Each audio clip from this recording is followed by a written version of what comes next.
Hello and welcome to the Breaking Muscle podcast. I'm your host, Tom McCormick, and today I'm joined by Chris Peil. Chris is a sports rehabilitator who has worked with clients across the complete spectrum of athletic performance, from Olympic gold medalists, the world's strongest man, to weekend warriors, and to helping people that are currently registered as disabled. He has an incredible breadth of experience. In this special episode, we discuss the state of the fitness industry, why the traditional big three are not a good choice for most people, why back squats suck, and a whole lot more. So, without further delay, it's on with the podcast. It's kind of weird, mate. I mean, working out your living room's interesting, to say the least. Yeah. But, big believer in trying to focus on what we can do as opposed to dwell on what we can't at the moment. Yeah, exactly. So, have you found things? You've been still quite busy? Yeah, it's a bit of a funny one. It's difficult. I find myself questioning myself quite a lot on this. That I'm a believer in, right, okay, so with the circumstances we have, let's focus on what we can do. But it's almost a bit of an education process with clients, potential clients, potential patients, because there's an awful lot of people who, it surprised me, are very, very mentally rigid. So contact me and say, when will you be able to see people in person? Saying, well, to be honest, I don't really need to see you in person. I've got a real comprehensive library of sort of test videos. And actually, if you're trying to improve an injury or a limitation, it needs to be proactive. We know that there's a massive amount of evidence supporting that. There's almost zero evidence, no matter how much you want there to be, for passive therapies being significant. So actually, you've got an opportunity now, and we can do it all. We can do it online and follow a process. Yeah. And I'll send a test video to people who sent me money. I might hear nothing for a week, 2 weeks, and I'll contact them and say, how you getting with that video? And sometimes I just come back and say, I don't want to do it like this. I'll wait until I can see you in person. Yeah. It's funny. Well, you get some people also. Well, I've found. I mostly work coaching people in person, but I have some online clients. Obviously, it's been no trouble. But some of the guys I was used to seeing in person, the first few weeks, they basically fell off the radar, despite me trying to keep on top of them, just because it was new and they couldn't adapt. Whereas I think when they realized, and they also thought this is going to be over soon, so I can do a few weeks. And then when 3 weeks became 4 and it was obvious there wasn't an end in sight, then some of them sort of realised and got back on board, and we started doing more. So I've been doing some virtual coaching sessions, all that sort of thing. And it was interesting how people were resistant, and now though it's the normal for them, and some of them are now quite concerned about going back to the gym, and they're actually like, "Oh, I'll tell you what, I quite like to stay with this." It went in. Be careful how you phrase things, but it went in waves, didn't it? Initially, a lot of people almost, I suppose it's a lot of human behaviour stuff, isn't it? Just like sort of took the baton initially if it's not the way I want it to be, and we're a little bit resistant. And certainly where I live, you can judge a lot when you go out for a walk around the neighbourhood. The recycling bins were just full of empty bottles. The amount of people who clearly just hit the bottom of a bottle for the first two to 4 weeks, say. That's changed. That's gone. So it's not like that anymore. And people have clearly started to get things back together again, and have started to think, this is going to be normal-ish for a while at least. I'll get on with it. I worry about people who aren't of that mentality and are still trying to resist what changes are happening, because I think it's going to be a long while before we're back to any kind of. I think some things won't go back to how they were previously. I certainly know from my own practice, things will change, because there's things that I was doing that were habit. And I know at the gym, the owners of the gym I work from generally said that they're going to change things because they've had it's like catalyst effect, isn't it? They can sit down and they can look at what they were doing. It's just because they haven't got the time to change it, and they can change it. And I think every business is going to be doing that across the board. I think we're going to have a huge, hopefully very positive change in the way things are done. The people who are resisting that are going to have a really tough time. And I've also seen with an awful lot of personal trainers and with gyms, in fact, A lot of people going, oh, well, COVID, I'm now a delivery driver because of COVID. And it's like, no, you're not. You're not a delivery driver because of COVID. You're a delivery driver because you were failing in some way beforehand, and you've now got an easy out, if you like. You've got I'm a delivery driver because of COVID. I'm actually a personal trainer. It's like, no, you're not, because you never actually wanted to help anybody else. You liked being in the gym yourself, and you've tried to monetize just hanging about in the gym all day. Yeah. Yes. That isn't personal training. That isn't looking after anyone else. That isn't helping anyone else. And, I think we could see a fairly positive change in that. Unfortunately, the flip side that you see, and this is insane, is the sharks are out online, aren't they, with the paid adverts for, whilst you're on furlough, learn to be a personal trainer online before. Yeah. Yeah, but it's like you get certified in the next 48 hours or whatever with some of these online courses, and it's crazy. Yeah, but I've seen some of those. But then you've also seen the guys that they're 6-figure fitness business gurus that are starting to try and get to the PTs to be like, oh, you need to follow my secret formula, and you'll be able to work from home and bulletproof yourself against COVID and all this sort of stuff. So yeah, I suppose there's always going to be people that are trying to take advantage, because people will be anxious, or understandably so. So they're more gullible than ever when you've got that anxiety. And that whole side of the business, I find really concerning and a huge turn off, because I'm 37, so when I started out in this, I've almost been away from the industry in different roles at times and back and done different things, and there used to be an awful lot of CPD that was about your actual practice and what you did with people. And the trend towards purely business and aggressive marketing, sort of CPD courses and mentoring programs, I find hugely concerning, because it's a poorly regulated industry to start with. I've had the misfortune of being involved in the education side in a big way previously, with a big provider. It was really quite distasteful, because it was claiming government money, and it was, in 3 years with them, not once did my line manager ask me how good anyone was, or was asking me when they would be finished, would they be finished on time, would we get the full payment for them, and when could we claim money for somebody else? And you're like, okay, so there's a real, from the top and from actually, scarily enough, government-funded initiative to just water everything down. They took away exams, they replaced them with worksheets. It's like, well, you're removing barriers to entry now. So, there were no barriers to entry because it was funded, so there was no financial barrier to entry. There was no academic barrier to entry. So, what standard of learning are you going to produce? And over time, as I've moved into sort of other areas and done other things, I'm now working. Technically, I suppose I'm clinically competent, so I'm working clinically with some people who you could describe as patients as opposed to clients.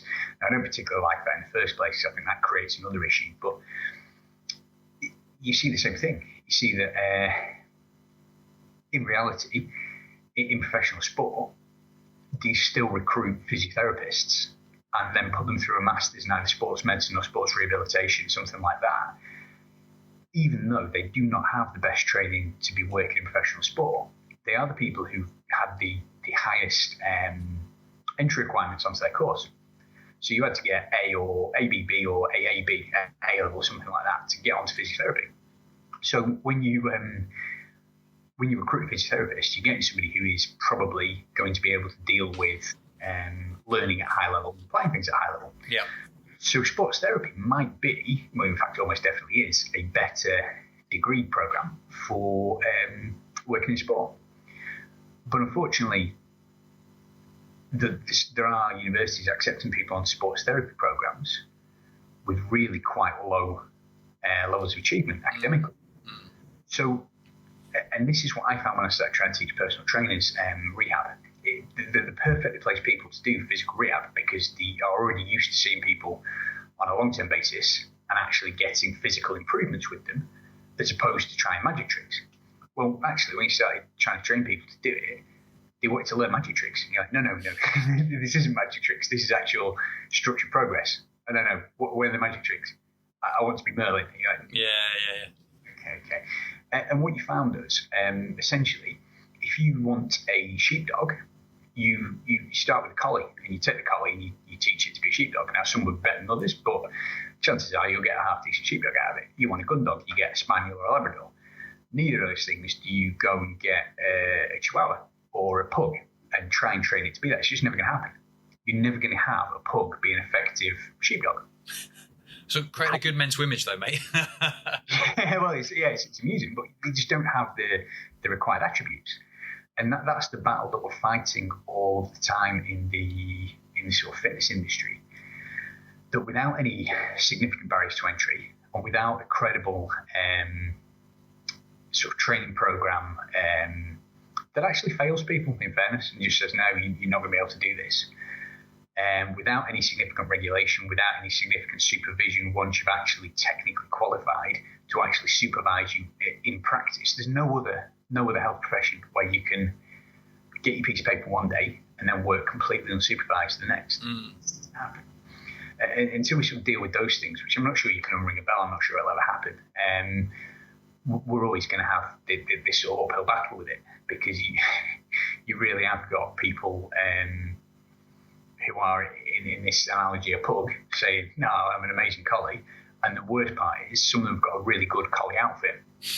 They dress like a collie and they look like a collie, but they're still a pug. And it's a real problem. I mean, the other thing, I'm interested in martial arts. I like martial arts. And I'm not very good at it. And that's fine, I understand that. And when you walk into a credible martial arts establishment, a lot of them are still using, and BJJ still uses a belt system. And you know where you stand, because you are a white belt, and you know that the people who are wearing a blue one have been at it a year or two and are pretty good. The people wearing a purple one are better than them, the people wearing a brown one are better than them, and the people wearing black ones you need to stay well away from because you're going to tear your arm off. Yeah. And everyone knows that. Everyone there is doing BJJ and can tell, the general public, oh yeah, I train BJJ. Well, we don't have this in the fitness industry. As soon as they walk onto the gym floor, everyone's a black belt. Everyone. If you ask them, they will tell you, I am a black belt. Yeah. They will all tell you that everyone else there is a white belt. Even if they've been at it a week, they will tell you that they are a black belt and everyone else in the building is a white belt. And it's very difficult. There's no transparency. And for a market to work effectively, you kind of need a little bit of transparency, a little bit of understanding in the marketplace, and we don't really have it. Yeah, I mean, if you're a prospective client coming in looking for someone, there's not a clear pathway for you to differentiate between one coach and another, and be able to gauge their level of knowledge, their level of experience, their ability to deliver results, which is what you want. Well, we have a huge issue as well with the drug side. Obviously, where I work and the client base I work with, it's a very, very difficult area for me all round, because I have absolutely no issue with people using performance enhancers. I do have an issue with clarity, and I do have an issue with transparency. I do have an issue with people using their own image to sell to the general public who have a very limited understanding of it. Because effectively it's fraud. It's as simple as that. It's like, if you're going to put up an Instagram post of you cooking your tea in your pants,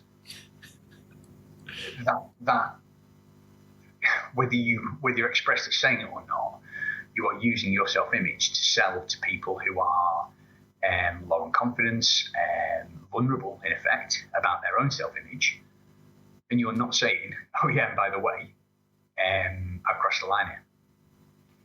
So there's a lot of things going on, isn't there? I mean, I don't want to sound too negative, because it is fantastic, and we just need to get more people active, to be fair, generally. Try and get people more active. I think that's one of the great things at the moment that hopefully will come out of this, that if you look at the stats, the only real defence we have is being fit and healthy and well. And coronavirus as a global pandemic, this will sound really negative, but we are going to see more of this because we haven't discovered a new effective antibiotic in something ridiculous like 30 years. And we have now got more and more things that are resistant to antibiotics. So obviously that's not viruses, that's bacterial infections. But conceptually, it's a similar thing, isn't it? That effectively we have got very, very good at bucking the system as a species. We've gone, okay, you don't have to be survival of the fittest anymore, because no matter how stupid you are, health and safety will look after you. And no matter how unhealthy you are, we will medicate you and we will keep you alive.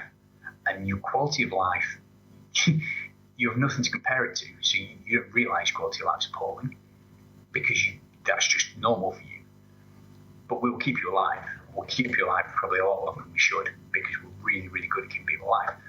Or something like this, where there's no effective therapeutic treatment, no effective therapeutic medication, and there's no vaccine, actually takes us back to reality. And the reality is, if you're not healthy, you're not healthy. And if you're not healthy, you're more likely to die, and things are more likely to get you. And it's a hard message, and I'm not sure how much the government will want this to be pushed as we move forward. I'm not sure whether it will just get lost in everything else, but I'm not of the mindset of going, you know what, just crack on because I'm at low risk, because my mum's not at low risk. Yes. I don't want to lose my mum, and that's the reality of it. So I'm not being cold and hard about this.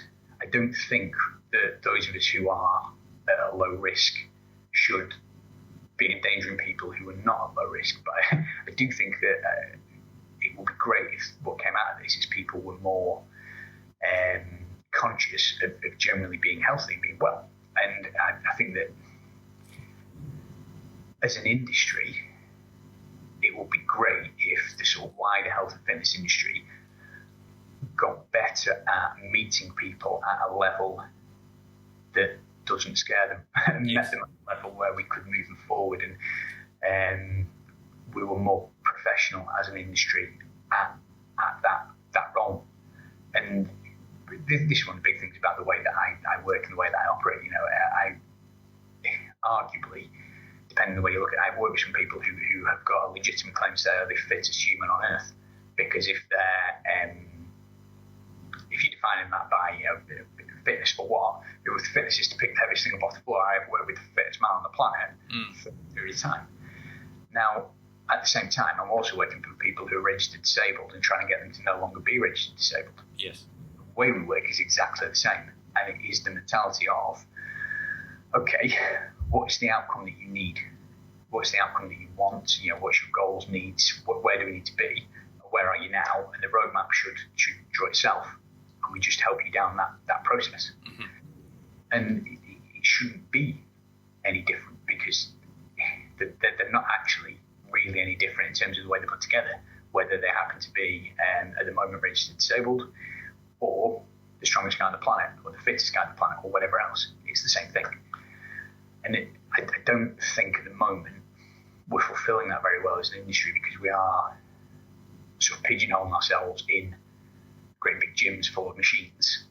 And even if you look at the way that the qualifications are done and the training's done, it is still very much, well, you can chase it back to the 60s, can't you? Say, like, when it became MBQs in the UK, they basically had a choice between the BALA certification, the NABA certification, and the YMCA certification.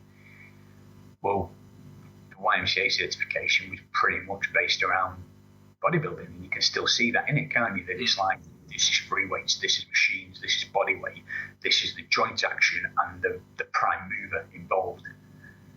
And, you know, one of the things that's just like incredibly scary is we don't even teach in any sort of meaningful way scapular movement in personal training.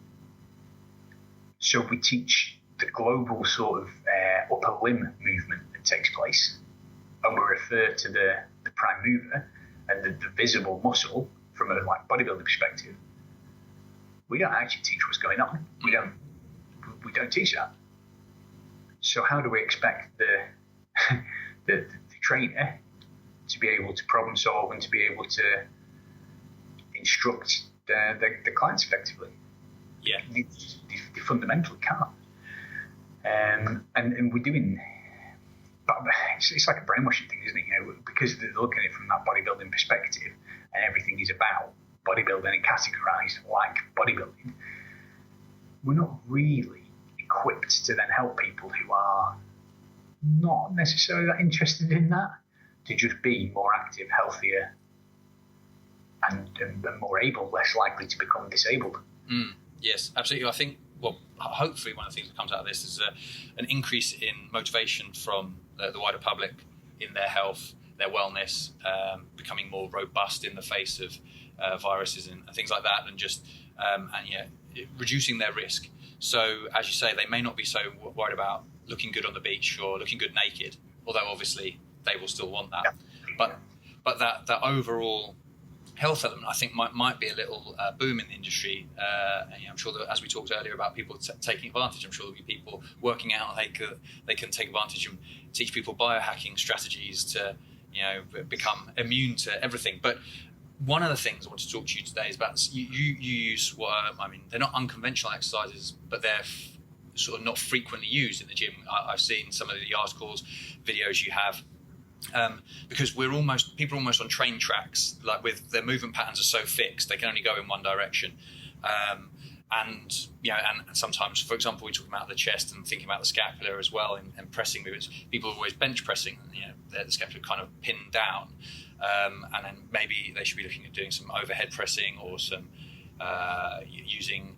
That is an amazing example, to be fair, and it's a really important one. So, I don't have a bench in the garage, so I've been training for the past 3 months now at the garage. I don't have a bench, and pretty much everything that I do is ground-based. Pretty much everything I do with clients is ground-based, unless that client says, I have a specific goal. Because, again, that's one of the tricky things. It's not for me to say to them, well, bench press is stupid, you shouldn't bench press. If you want to bench press, crack on, go for it. But at the same time, we'll be doing some stuff in their program, even whether they're directly aware of it or not, for general musculoskeletal health purposes, where they have to actually control the scap naturally, normally. And I've talked about this in the past. I've gone too far down the rabbit hole with this myself. Hands up, of going the horizontal pressing. You literally can't press more than your own body weight without a bench because, well, you would just push yourself away from it. Mm-hmm. That's how it works. So why not train pushing yourself away from it? And that's dips. So dips is a sort of horizontal sort of decline pressing movement. Makes perfect sense. That's how you climb. And you have to be able to stabilise the scaps to do that because nothing else is doing it. Well, we have to be a little bit careful as well, because if somebody spent a significant amount of time not doing that, you've got a huge imbalance, and doing the thing that should make them better also puts them at massive risk in the short term, because you've got a great big strong prime mover and you've got no stability. Yes. Which actually, ironically, makes you fit and strong enough to hurt yourself. And this is what I spend an awful lot of my time doing, really, is working with people trying to identify where the deficit is. And it might be a range of movement deficit. You see a lot of that, lateral strength, rotational strength, non-existent because everything's been done subplane, or sort of upper body wise, inability to stabilize or even get into sort of active range of movements with scapular movement. You might be looking at that. You might simply be looking at, and I see this as well, like guys who've got a 300 kilo deadlift and can't hold like a simple sort of plank or back extension for more than like 30 seconds. It's not a massive surprise that when you're then walking about, your back hurts. Yes. You've created a completely different deficit. You might pass all the range of movement tests in the world. And, at one point I was very much down that rabbit hole that will solve everything. You might pass all that, but actually you've still got no muscular endurance. Yes. A huge amount of muscular strength, no muscular endurance. So I'm not going to shit on your dreams and tell you that you're no longer a strength athlete. You're not trying to make everyone the same. You're not trying to make everyone well-rounded. But you're trying to make sure that that deficit doesn't go so far that it creates symptoms and makes somebody symptomatic. And holistically, that actually gets them closer to their goal, because when they haven't got a sore back and they're not in agony all the time, funnily enough, the rest of the training improves. So,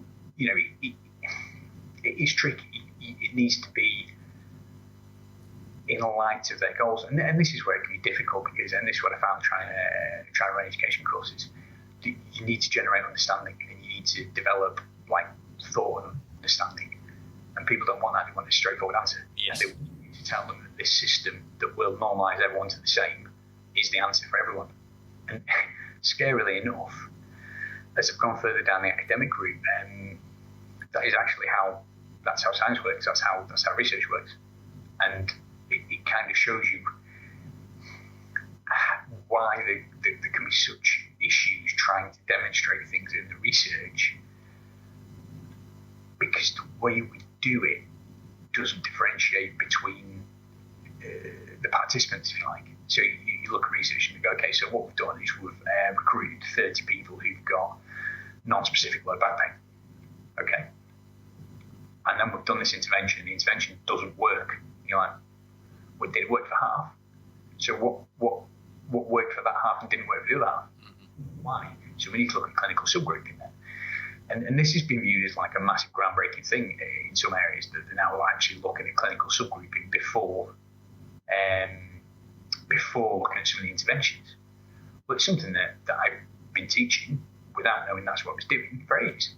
Because actually, you kind of need to look at both, don't you? You need to look at what available active range of motion have they got, and then what level of stability, muscular endurance have they got, and does that balance out the strength? And it actually requires some judgment, not a black white, but it's informed judgment, and it is evidence-based. There's a difference between being evidence-based and being tied to the evidence, where there must be one single study looking at this exact thing in this population. Yes, absolutely. I really, I guess I'm negative about everything, but I really have an issue with people who have never been trained to do any research or read research or interpret research, and have got no peer. They've never been through a process where somebody who has also been through one of those processes as their peers says, yeah, you do understand how to do that. So I don't know, I'm going disagreement, let's say, with somebody online who is just being like, evidence this, evidence that, evidence the other. You're wrong, you're stupid, stretching doesn't work, blah, blah, all this sort of thing. She had no academic background at all. It kept quoting evidence. I was like, you need to be careful with that, because you don't actually, you're reading an abstract off Google Scholar, you don't know what the evidence means. And I suppose one of the things that's happened with modern technology and social media and everything else, you don't have to go to a university anymore to have access to legitimate research. You can do it on your phone as you're walking about. Previously, like 20 years ago, you needed to have access to the university library. You don't need that now. You've got miles better than that, miles faster at your fingertips. What you need the university to do is to disagree with you. And that is probably the most valuable process, in my opinion, you can go through. You turn up, I did this on my masters, turned up thinking I know all the answers, and I'm used to it. And then people disagree with you, and when they disagree with you, they back that with evidence, and you go, okay, I need to know more about that, I need to learn about that. So it stops you going too far down your rabbit hole, and it brings you back out, and it makes you more balanced. And unfortunately, social media gives people a platform who haven't been through that process, don't understand that process, and it gives them the opportunity to, do the thing we were talking about earlier, pretend that there's something that they're not. Yes. And convince another group of people that there's something they're not. The actual debate in question was absolutely hilarious, and it's insane. It all started off with me saying, well, actually, I do think there's a place for static stretching. There is no place for static stretching.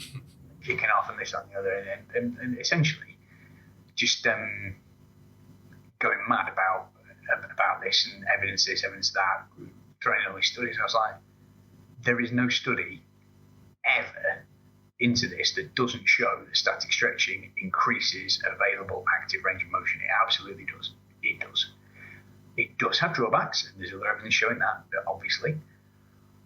But the stuff that you're interpreting is basically saying that, okay, if you statically stretch and there is no muscular recruitment in that range of motion, you essentially make it less stable because you can't recruit that muscle there as quickly, and that is potentially dangerous and potentially causes injury. And that's possibly why actually just increasing flexibility doesn't reduce injury. Get that, happy with all of that. Unfortunately, when you start trying to activate in that range of motion that you're not used to going into, you don't like going into it very much. And I know that from actual practice with people. You will go through the path of least resistance. Yes. So if you have some sort of movement compensation, that is exactly where you will go when you add a load, because that's where your brain feels least vulnerable and strongest. And that's why, for want of a better term, corrective exercise is so massively difficult and requires an awful lot of coaching, and it's hard. And at times, for some of those positions, the first thing to do is get the person there into that position without much load, which you could describe as static stretching. Yes. Then they know where they're going. You're giving them a target. They know how that feels. Then you can maybe start producing a little bit of force there, which is effectively PNF stretching, something like that. Then you can start doing it potentially with a load.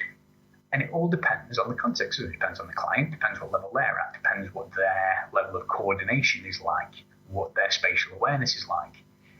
So it's not going to be the same answer for everybody. And unfortunately, that's what people like that, the crazy lady, wanted. They want the one answer that makes them magic and gives them the ability to disagree with everyone else. Yeah. And it's a judgment call, as you and I know. You're not going to get the same. And sometimes it catches you out, doesn't it? Some people you would think would be really good at something aren't. They're really good at their own specific sport, and that doesn't cross over in spatial awareness somewhere else. And it has left them with like really embedded movements that they really struggle to come away from. And if that's starting to make them sort of symptomatic, it can be really hard to correct that, because you're into the sort of 10,000 hour concept or 10,000 rep concept, that the number isn't the issue. It's not the 10,000. It's the concept that they've done so much practice of the thing that's causing the problem. It's massively harder to correct or moderate than it would be with somebody who's not done that. Mm-hmm. Absolutely. There's a couple of points you've made that I want to just sort of recap, and because I think they're really important. But I feel like quite a lot of issues almost come back to the instant gratification culture we have. People want they don't want to learn the principles; they just want the protocols. So that magic trick that you talked about earlier on, and they want black or white thinking. They don't want to have to think in areas of grey and context. They just want, this is the answer or that's the answer. It's a yes or no. And I think that's a real issue with people. And also the way we have our social media is people want something that's attention grabbing and a quick bite-sized snippet. So it feeds into that, because those are the people that grab attention, because they say, it's this. They don't get you to have to think and take your time over it. They want something you can grasp in 3 seconds. And then so those people rise to the top because they're controversial. They say it's this or it's that. And frankly, they don't have the knowledge. And to be fair, they also defend it vehemently. Well, yes, yeah. They're an angry moron, so they will defend that absolutely vehemently. It's terrifying. But you obviously make contributions, you write articles, education content. It's one of the things I find the biggest challenge with it, and it's one of the things I find the most challenging about posting in general, is that you need some clickbait, you need some aspect of clickbait. And it's difficult for me because I'll put things out there that I believe in, but essentially have to be out of context, because the context would be too difficult for people to wade through to get to the bit that they find exciting. So you end up leaping to the bit that they find exciting with no context. Mm-hmm. And it's always like an internal debate you're having as I'm writing stuff, thinking, I'm not even sure I should be putting this out there, but even if it just... And a lot of the time I have to reason to myself, well, at least it's hopefully making people think and consider a little. And some of the daft things about it are just really trying to humiliate people and humble them a little bit, if you like, to try and force them to think a little bit outside of their comfort zone. Now, I know, obviously, that the vast majority won't do that. They'll actually go deeper into their comfort zone and actually just make fun of whatever I'm doing, because that makes them feel more comfortable, because I've made them feel uncomfortable. But even if it's like 1%, if you make them feel uncomfortable, and that even if it takes 2 years for them to get around to thinking, do you know what, actually, I need to understand why I can't do that. And that's the stuff about, like, again, the numbers don't really matter, but you can look at ratios and go, if somebody else got a 2.5 times body weight or a 3 times body weight deadlift, yet they can't actually do a single leg deadlift at all, that is a problem. Of course, that's a problem. And most of your life you spend on one leg. Gait, moving about, walking. You don't do anything that's perfectly sort of bilateral in real life or in sport. So it should make that person think, yeah, I need to get some of this perceived strength that I've convinced myself and other people I've got with this very, very narrow interpretation of strength. I need to learn to apply that across a broader range of things.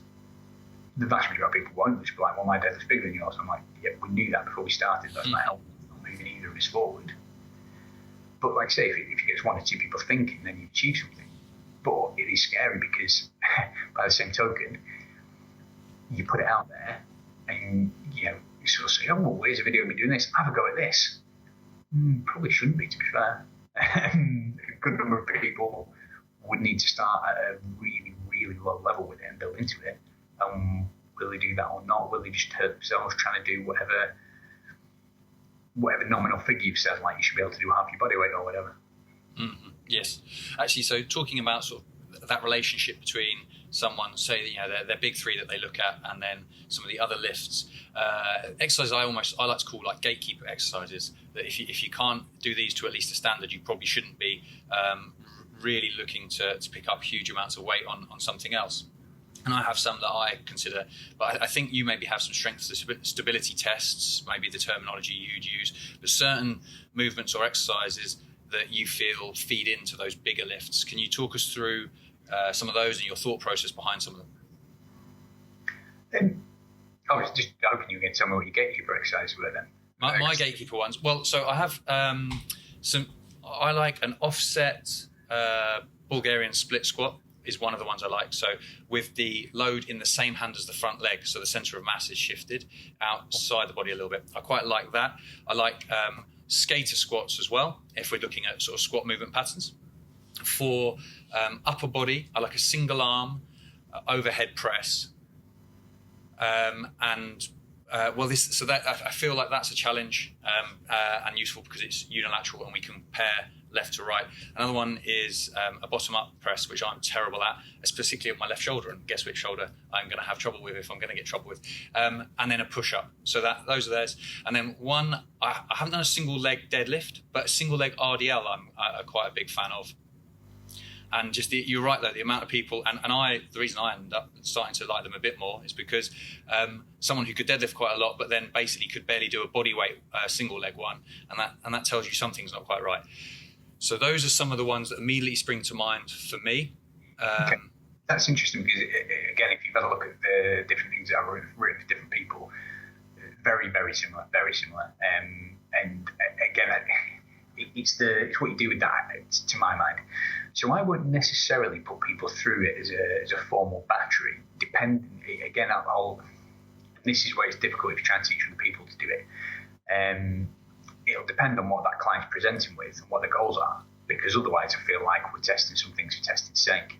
And trying to find problems to normalise, I think can be a bit of a challenging concept, because every time you change something, you don't necessarily know that all the outcomes you're going to get are going to be positive. So this is something that I did learn with working with sort of really high level athletes.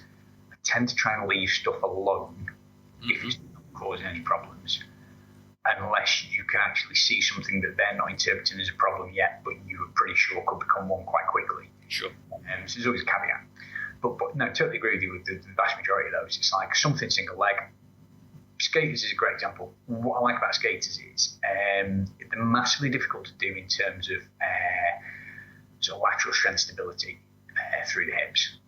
Obviously, there's the strength required to do them, but there's also things like the ankle range of movement. So if you get somebody to do a Bulgarian split squat, they don't need to be able to balance on one foot.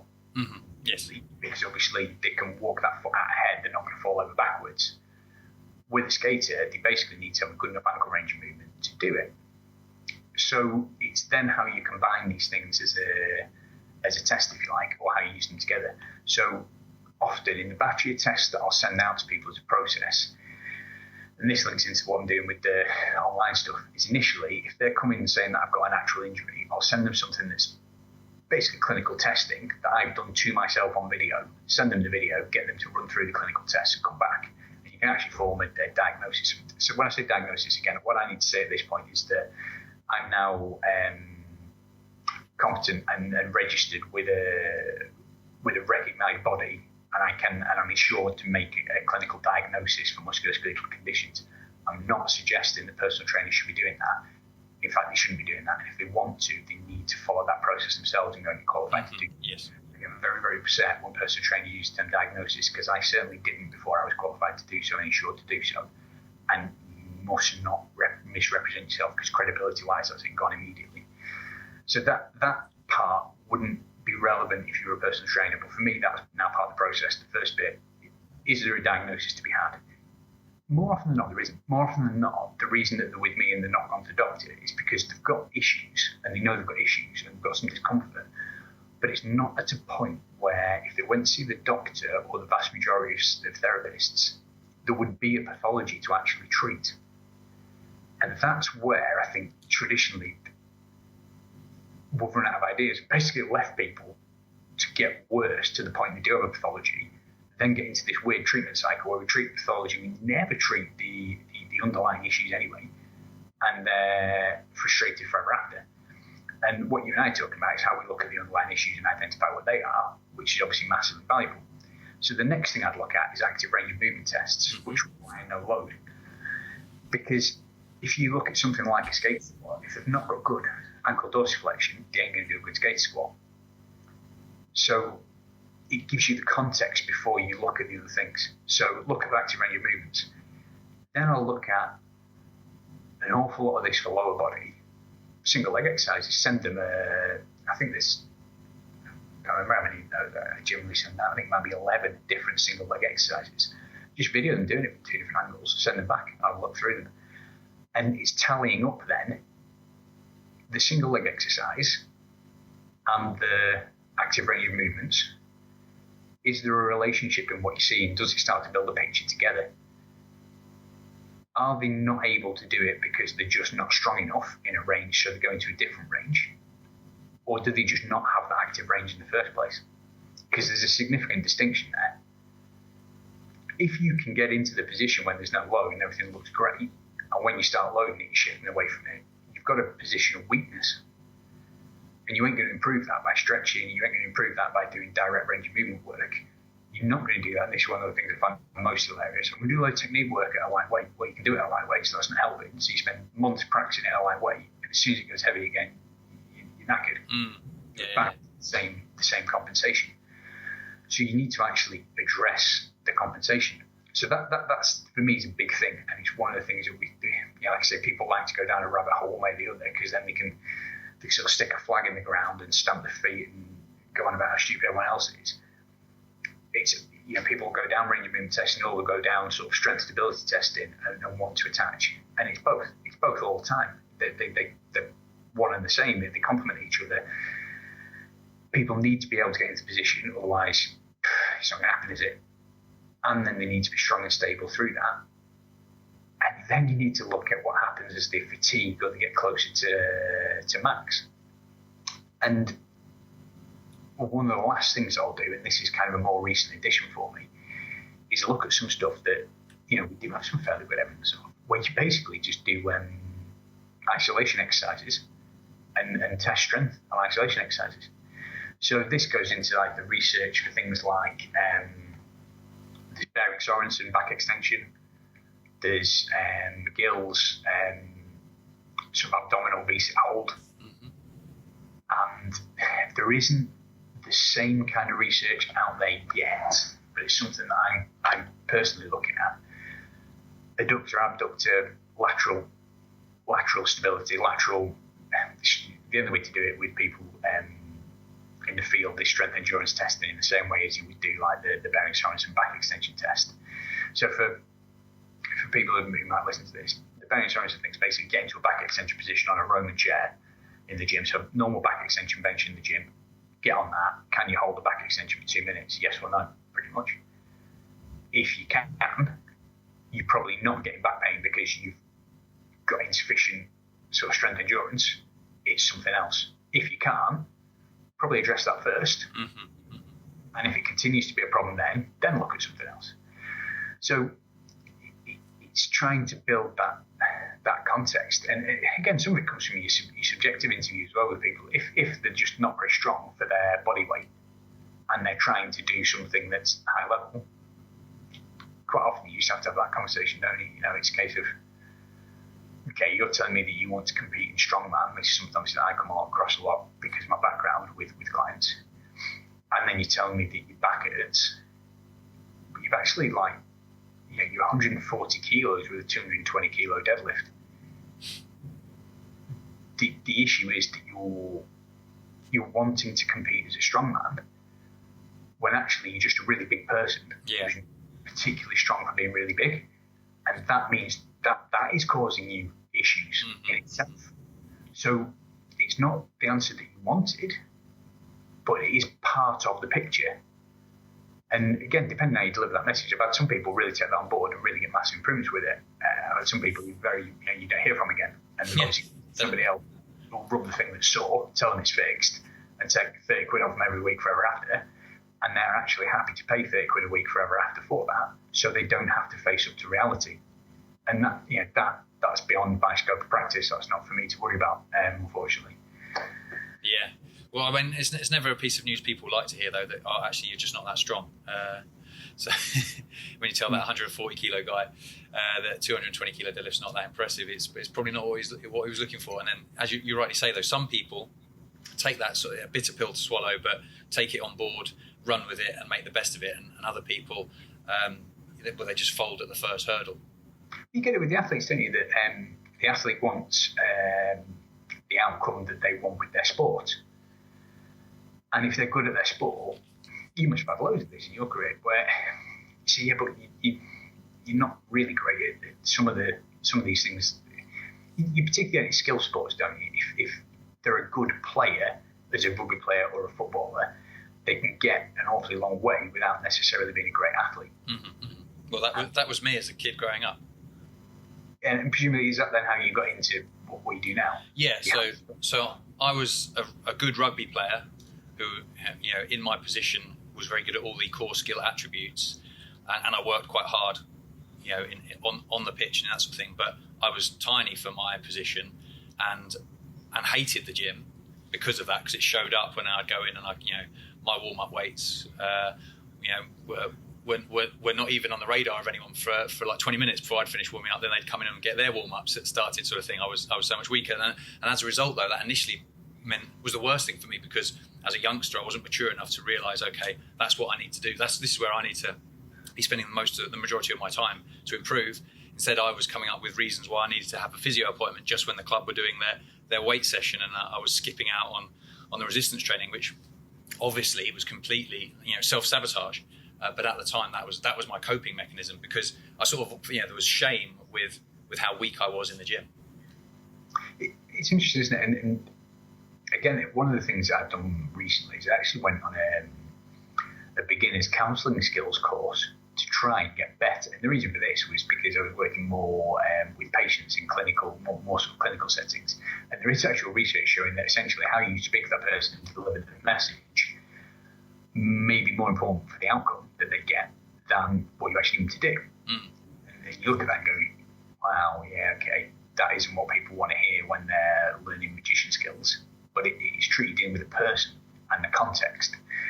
And how that message is delivered and whether the person will take it on or not is more important in the private sector for their outcomes, because they can't actually just, in a professional sports team, they can't just ignore the message that easily, but they can if they're an individual, and they will if they don't like it. So how you deliver the message being very, very important.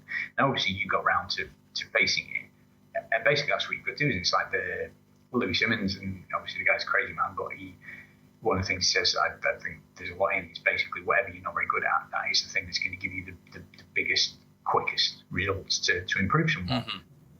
Mm-hmm. The flip side that's interesting with something like rugby is a lad I lived with at uni,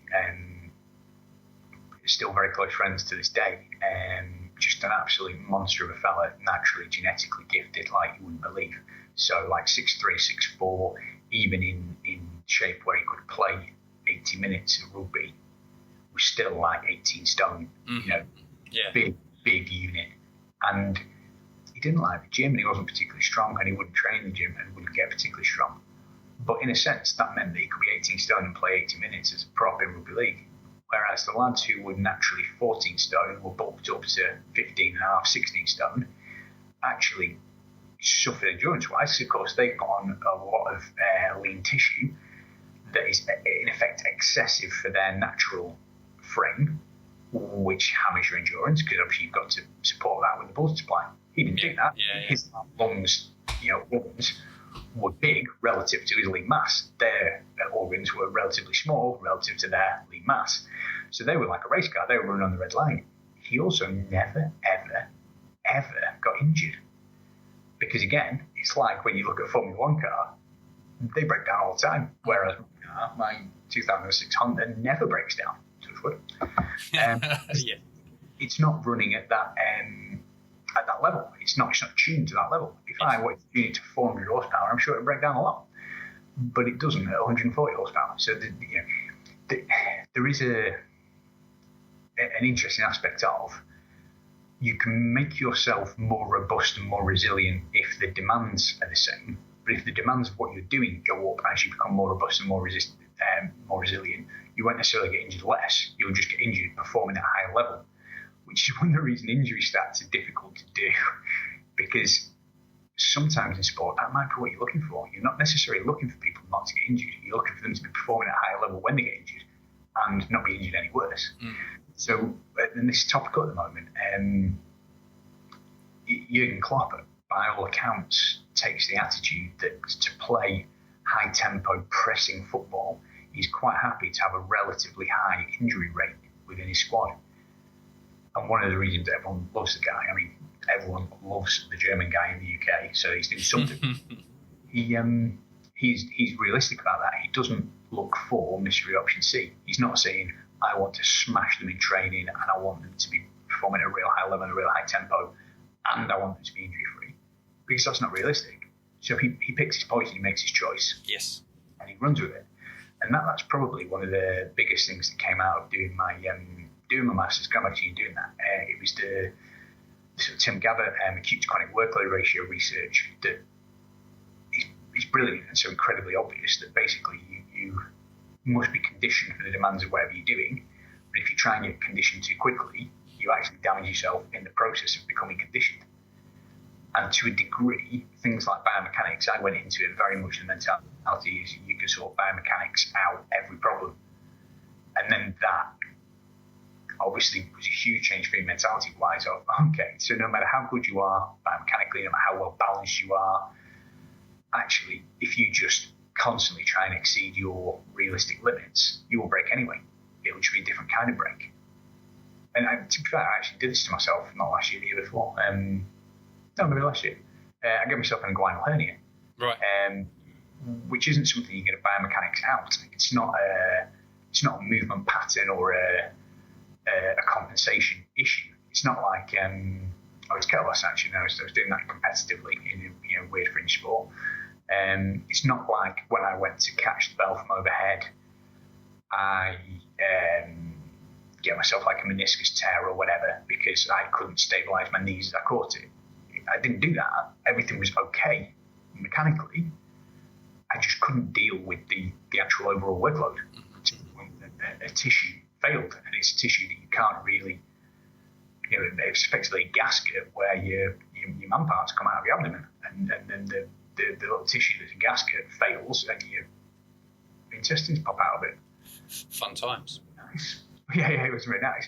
But that brings us back to what you were talking about with rugby, where what I had to look at then, and this is a real face of people, and a message people don't like, and it was a good thing to go through personally, was, okay, so what are you trying to do? What you're trying to do is what I was trying to do was just trying to snatch a 40 kilo kettlebell for 55 reps in 5 minutes without putting it down, and one single hand switch, which means you're trying to catch 40 kilos from overhead. It's dropping twice the length of your arm, which is roughly your height. So you're dropping it from around 6 foot and catching it again. And then you're throwing it back up in the air again. And you're trying to do that 55 times. And because you can't switch hands very much, as your grip fatigues, you can switch hands once, you're having to try and dissipate the force that drops in different ways to take the demand off your hand. Mm-hmm. It's a really stupid thing to be doing. And you've got to get round to going, okay, so catching something from overhead, a huge amount of benefits in terms of reducing injury risk up to a point. But that point isn't going to be what I was trying to do. What I was trying to do was some stupid dick extension exercise of getting a nominal number that the Russians have said is impressive. Yeah. And that is a performance outcome that isn't about health, fitness, resilience, injury resistance in itself. And actually, at some point you have to go, do you know what? Actually, genetically, I might not be robust enough to ever deal with that, because I can't really condition that little gasket in my abdomen to absorb pressure. The only thing you can do is build up slowly. Well, I've been using that weight for that sort of volume of work for around 6 months, so I've done that. Yeah. You would expect to be fairly resilient by that point in condition, then it still happened. So at some point, you might actually just not be able to do the thing that you set your goal to do. Yes, yeah.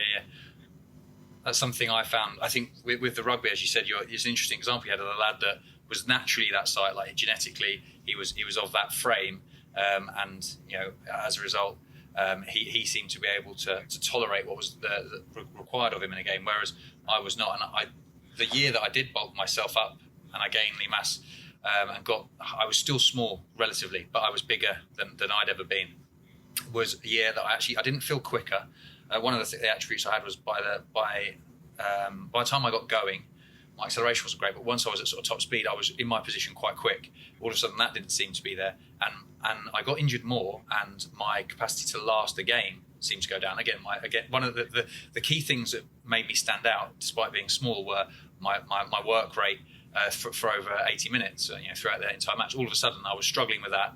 I wasn't as quick as I was, and whilst I was bigger, I wasn't now the biggest bloke on the pitch by any stretch of the imagination, so I wasn't really getting much return on that investment in size at all. I just made myself a slightly bigger version of a small bloke that was no longer the fittest or one of the quickest.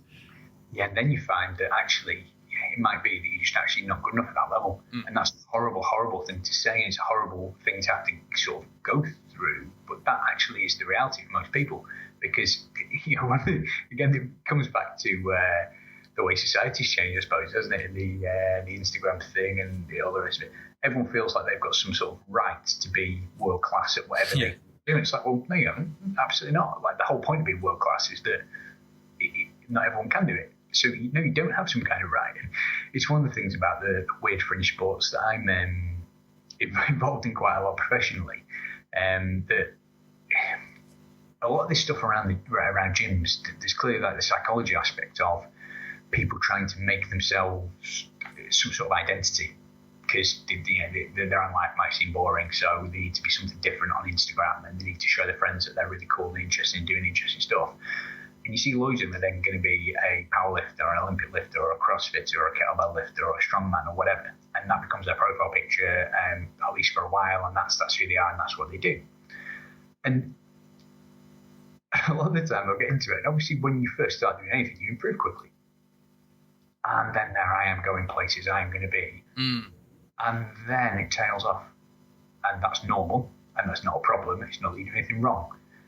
And how people deal with that at that point, and it's at that point I get a lot of these people as clients, because they're looking now for the magic solution. And they're thinking, well, one of the things that might be the magic solution might be you can help me with this.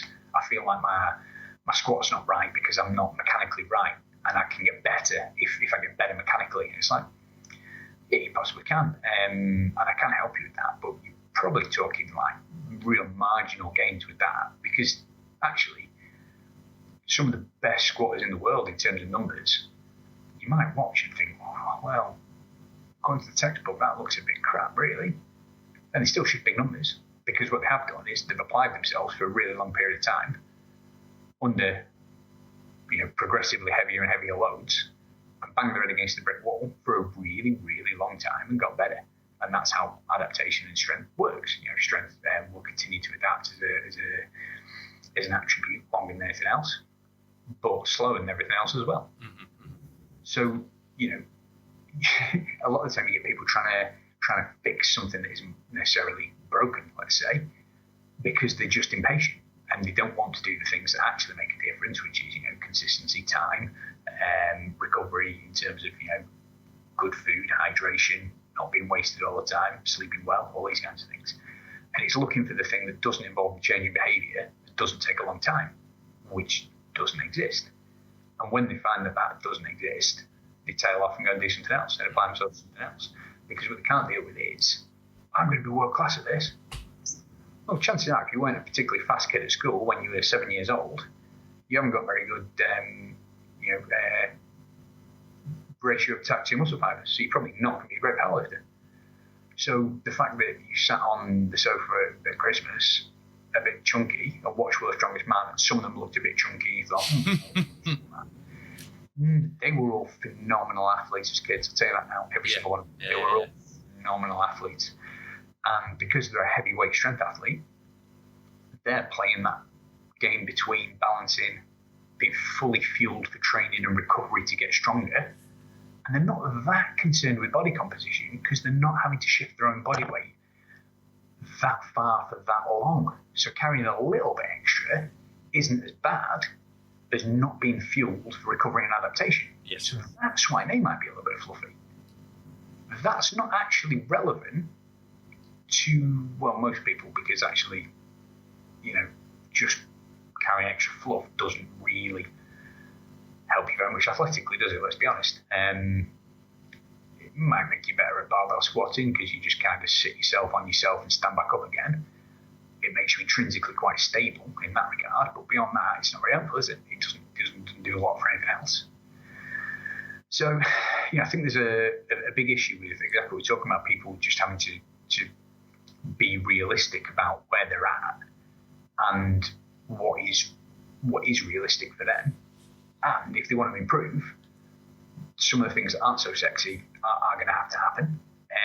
And really, the big stuff that really matters, like consistency, not acutely injuring yourself, which involves patience, consistency, and sensible progressions. And then you are looking at things like sleep, hydration, and it makes me laugh all the time because I get the questions quite a lot from people about, what massage gun should I buy? Yeah, I don't care, it doesn't really matter. What is there a supplement I can use for this? Well, there are loads of supplements. Some might help somewhat, but realistically, does it matter which supplement you're using if at weekend you're then at the bottom of a bottle all weekend and not sleeping? Probably not. It's not the thing that's going to make the difference. Yes. Yeah. That instant gratification culture again, though, isn't it? People want that one secret that's going to get them all the results. I don't want to, I know that you've got an appointment coming up. We don't want to take up too much time of your time today. So we're sort of getting up to it. But I have got a question I want to get your specific thoughts on, because I saw you wrote an article and I've had an article that I wrote fairly similar in terms of, and again, it feeds into that whole people accepting the reality of their situation, their genetics and what they're capable of. And people get tied into the big three, the bench press, squatting, deadlifting.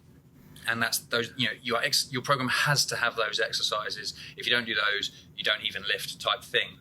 Now, for various reasons, I think there's some better options for a lot of people. And I know, because I've read the article, that you're of the same opinion. Could you talk us through, some of your thoughts about that and what some alternatives to those exercises are? For me, it's really simple, really simple. Everything that needs more than you and the weight to do is intrinsically not massively helpful in normal life. Now, that doesn't mean it's not helpful in exercise, because you might be trying to do something where you're making the limiting factor something specific for a specific purpose. So in effect, like a barbell back squat, you need a great big cage to do it effectively. So you kind of know intrinsically that load should not be up there like that. Absolutely shouldn't be. It wouldn't get there. So a barbell front squat where you clean it from the floor. So if you do a clean and then you can do 3 to 5 reps with that weight, say, that makes sense as a low body exercise. Yeah, that's real world stuff.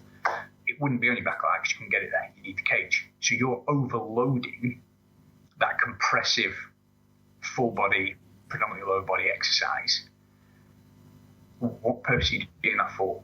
And that's the thing that I find people find very, very hard to answer in any kind of effective way that isn't, I'm religiously attached to the back squat. It's the king of all exercises. It's like, well, is it? Why? Why is it? Because to me, the fact that the vast majority of people will bend over and good morning it shows you that that's the position they want to go to. Mm-hmm. And it isn't normal to not do that. Whereas if you put the weight on the front and you do something like a full clean into a front squat, you can't do that because you'd spill the weight. Yes. That shows that holding the weight there is how you squat pattern, balanced sort of knee hip movement as opposed to hip pattern, which is actually how you shift the biggest load with a barbell back squat. Massively, massively hip heavy. And we know that because that's what we see happening in powerlifting. Feet out as wide as you can get them. Don't let the knees go forward. Sit your ass back, drive back up, or hip. I will accept people saying, if you are a rugby player who's going to play in the scrum in rugby union, there is a real argument that being able to tolerate that compressive force and conditioning yourself against that is massively important. So, go for it. Barbell back squat, absolutely. Do it onto a box, yeah, absolutely. Do it with a head harness onto a box, with weight hanging off the head harness, all those things, because you are specifically putting yourself in a small amount of controlled risk in the gym to condition yourself to reduce the risk on the field. Absolutely, go for it. Outside of that application, I don't understand barbell back squatting much at all, really. You've got powerlifting, where it's a competitive event. You've got strongman, where it's occasionally a competitive event. Outside of that, I just think that it's just got a mind of its own, and it makes no sense. So I'd rather see people do some sort of clean into front squat variation. Personally, at the minute, the only sort of big squatting movement in my trainings, I've got a pair of 32 kilo kettlebells. I'll clean those. I'll do a squat and then I'll do a strict press with them. It's like a little combo. I don't think you need massively more squatting movement because everything becomes hips. So deadlifting, I'm absolutely deadlifting, go for it. Deadlifting, you can't get much more sort of natural, if you like, than bending over and picking something up. Obviously, the fact that it's a 7 foot bar, 1 inch and it's knurled and everything else kind of changes things a little bit, but what you're doing there really is making it easy enough to hold on to that you can overload the full body with it. Yeah. Again, personally, I'm not a big fan of using a belt. I'm not a big fan of using straps. I'll use chalk to just get rid of moisture. But again, you're never going to pull on anything that's as easy to pull against as a 1 inch bar. So to me, the same as sort of like bell curves, isn't it? If you start manipulating it with the belt and with straps to the point you're overloading the rest of the body so much, I just question how you're going to apply that to anything else. So it seems to put on a big recovery demand. It seems to potentially mess you up more than you're going to get benefit from it. Yes. Overload to some degree, but not to the point of completely ridiculous. Same as like assisted powerlifting. I'm like, what? Why? Bench pressing, and in terms of deadlifting, I've got no issue if people want to use trap bar. I think go for it. I love the trap bar actually. To be fair, so. And again, what you see really is when you've got people with half a brain working in professional sport, they use trap bars. Use trap bars because you can quickly overload with less technique work and get people stronger, which is the point of S&C, without worrying so much about the movement itself. There's no points in sport for your barbell back squat looks beautiful. You need to be smashing other people in contact sports so you get stronger. So things like trap bar are amazing because it allows you to do that. Upper body wise, I do like standing pressing movements. Like you, very much like you, I like people to be able to do something like half what they can strict press with single arm presses. I can do massively more, to be fair, massively more. But I like a balance between 2 arms, 1 arm. I like landmine presses because it gives you that kind of more natural arc. I quite like them doing them sort of half kneeling so that the bar's not getting as upright and taking a load off at the top. But generally speaking, I like those kinds of movements. In terms of horizontal pressing, I like dips. I don't particularly like adding weight to them because I think I'm not sure what the benefit with that is.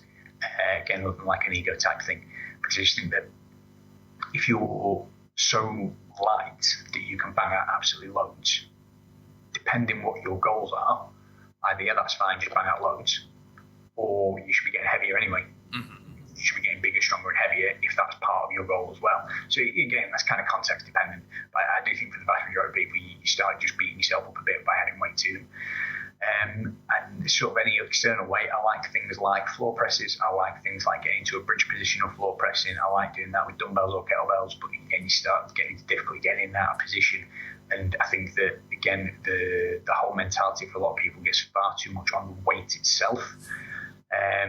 So you start putting yourself at risk getting in and out of position as opposed to just training. So this is interesting, actually. So Eddie Hall, nobody's more obsessed with number than Ed because of who he is and what he does, and that's his goal. But he got around to that. He caused himself an issue shoulder pressing 100 kilos in each hand on dumbbells because, of course, how do you get a 100 kilo dumbbell into position? It's very difficult to even get guys in the gym strong enough to clean a dumbbell and hand it to you in a good position because it's too heavy. Mm-hmm. So even with really strong guys around him in strength asylum, he hurt himself getting in that position with it. Not pressing it, press it for days, but can't get into and out. Yeah. So he himself went, well, this is pointless because it's an assistance exercise anyway. It's not my competitive lift. That's a log or an axle. So he started doing the assistance work with dumbbells, with 60 kilo dumbbells, and just doing as many reps as possible. Never went heavier than that because that was the heaviest weight he felt comfortable at his strength getting in that position. I think he ended up doing something ridiculous, like 40 rep set with him. Yeah. And he with that. That's a decent problem to have, by the way, on your overhead pressing strength, isn't it? I had to limit myself to the 60s. Yeah. Oh, mate. I mean, it's one of the things that made my... when I actually got the hernia, it was one of the best days ever because it meant that I no longer got put in that incredibly, potentially embarrassing position of, am I strong enough to hand the weights to this guy? It's hernia. Sorry, can't do that. Exactly. Yeah. But yeah, that's where I'm at with it. I think deadlift's a useful movement, and it should be done. It should be done pretty heavy. But if you're starting to use straps, just so you can get extra numbers on the bar, most people, most of the time, slightly depending on context, you're basically lifting. Back squatting, I just do not get. I would rather see people do some kind of front squat variation. I don't think that has to be that heavy. And certainly should be something that they can't sort of clean. It's made me laugh a lot in lockdown. An awful lot of people like smashing the lids of the wheelie bins trying to get into some sort of weird squat position. I'm like, do you know what the amazing thing about this is if you would just open your tiny little mind a little bit, you'd find that the universe is telling you here what you should be improving. Because if you can't get into a front rack position, you need to work on that. If you can't clean a weight that's challenging for you to squat, you need to work on that. Yeah. Your squat is your strength because you're fine at that. So work on the things you need to improve. And here's the universe giving you that opportunity. Oh no, you smashed your wheelie bin instead. Well done. It's exactly the same with what we're seeing with people doing the wheelie bins and bags of compost bench pressing. And then they do the 25 press-ups a day challenge. They can't do 25 press-ups. They can't do one. They can't do one to the floor. I've seen a guy actually, and he's somebody I know who's like record Olympic powerlifter, putting up, here's my 25 press-ups. Not one was remotely a press-up. Yeah. And it kind of does show you, doesn't it? And I think, as you were sort of saying, I'm very much of the opinion that if you can't do 20 really good press-ups, I mean, touching your chest to the floor, stable, controlled, there's no point in being on the bench press. Yeah. You've got to earn your right to do things like that as well. I mean, even if you are, for whatever reason, deciding the bench press is something that has to be in your life, at least sort of have earned your stripes to get there. Yeah. Well, to be fair, and I'm a little bit controversial and hippie and everything else with that. I'm 88 kilos. And this morning, I get that at 5'11", an awful lot of men do not see that nowadays as particularly manly. I get that they're not going to want that. I would question relatively lean how many men are capable of getting far beyond that without some assistance anyway, which is one of the problems we have industry-wise. Expectation levels are insane. because of things that people aren't doing honestly. Mm-hmm. But I also get that if you want to have the biggest upper body possible, again, you're trying to take away limiting factors. So by doing the bench press, you take away an awful lot of limiting factors in terms of stability on many levels, and give yourself the ability to shift a massive amount of load, get a big physiological stimulation, and get some upper body sort of general growth. Well, you know what, if that's what you're after and that's your goals, then you're making, to me, a relatively sensible and logical argument about it. Do some other stuff alongside in your assistance to look after your general shoulder health. But if you want to crack on with it, go for it. Yeah. I just think that people need to think about why they're doing stuff and attach to it in that kind of weird pseudo-religious way that just freaks me out. Yes, I think you're right. I mean, I think the point is the bench press can be effective. You've got to understand what it's effective at and what limitations it has, and therefore what potential weak links or gaps you're leaving, and then plug those gaps with the choice of assistance work. Because you're taking away much of your scapular movement, and you're taking away your ability to move the other end of the chain because it's on a barbell, so the hands are fixed to each other effectively. You are making your glenohumeral joint do a lot of work, an awful lot of work, because it's a big range of movement. It's asking a lot of shoulder rotation. So this is why it messes people's shoulders up. It's not because the exercise itself is intrinsically bad or shoulder dangerous or a shoulder wrecker or whatever you might have read. It's because your shoulders weren't in a great place to start with, and then you put a lot of load through that not very great place. So, you know, it's one where I will look at that, and it's certainly internal rotation for bench pressing. Really look at what their internal rotation is like. Funnily enough, an awful lot of people who come with a problem whilst bench pressing, they have limited internal shoulder rotation, which is normal in the modern world. You know, it's not that there's some sort of freak. You see that in an awful lot of people, but the combination of doing that, you know, it's just related to the whole desk posture thing and everything else. The combination of doing that and putting a load of load on it with the bench press is the problem. You're not abnormal, but it is an issue because you're going into quite an extreme position under a huge amount of load. So, you know, some of the things if we assess that the person has decent shoulder rotation, can get into that position okay. You're doing other things in the assistance that looks after your ability to stabilise your scapula. You can still get your arms overhead. And you want to bench press because you want to tell your mate you've got a 3-plate bench press. Cool, go for it. I don't care. Yeah. I think that all makes sense. Now, we're just running up on time, Chris. So, quick fire questions for you, just a little bit away from the rest of the topic conversation so people get to know a bit more about you. And then at the end, we'll give you a chance to let people know where they can find out more, get into your work and discover more and sort of educate themselves and start maybe filling in more of those grey areas that they haven't addressed yet. So, first of all, the quick fire round. Pizza or burger? Pizza. Chocolate or peanut butter? Peanut butter. Beach holiday or city break? Beach holiday. Steak rare or well done? Rare. Eggs scrambled or poached? Poached. Okay, all right. Solid set of answers there. I'm not sure I disagree with any of those. Okay, so tell me something about yourself that people probably don't already know. I once had to rescue Pete Doherty's guitar from a baying mob. That is awesome. I like that a lot. Sadly, for the American listeners, they probably won't have a clue who Pete Doherty is, but that's pretty good. Give them a Google and it will give you a laugh, I think, for people that aren't sure. Okay, last question from me is, who should I interview next? Have you done Dan John? No. There we go. Yeah. Excellent. All right, we'll stick him an email, see if we can persuade him on. Brilliant. Right, Chris, thanks very much for your time today. Really, really interesting. I think people get a lot from this. And actually, I'd love to get you on another time, to chat again. I think we've only just scratched the surface on quite a lot of things. But please take a moment now so that people know where they can find out a little bit more about you and the work you do. Okay, so online, my business is called the Move Well Project. So on Facebook, it's the Move Well Project, and then my name in numerous letters. And on Instagram, it is just the Move Well Project. Cool. And I tend to put things on Facebook, Instagram. I'm too old to be TikToking, but at some point I'll probably have to learn to do that. But yeah, mainly Facebook and Instagram. Oh yeah. I feel like I'm keeping up with the kids just trying to do Instagram, mate. But TikTok, that's a whole nother level. I think I'll leave that to my kids. By the time they're old enough to be interested in that, though, it will have moved on several generations. So who knows what we'll be in. All right, Chris, thanks very much for today. It's been brilliant. I'll speak to you again soon.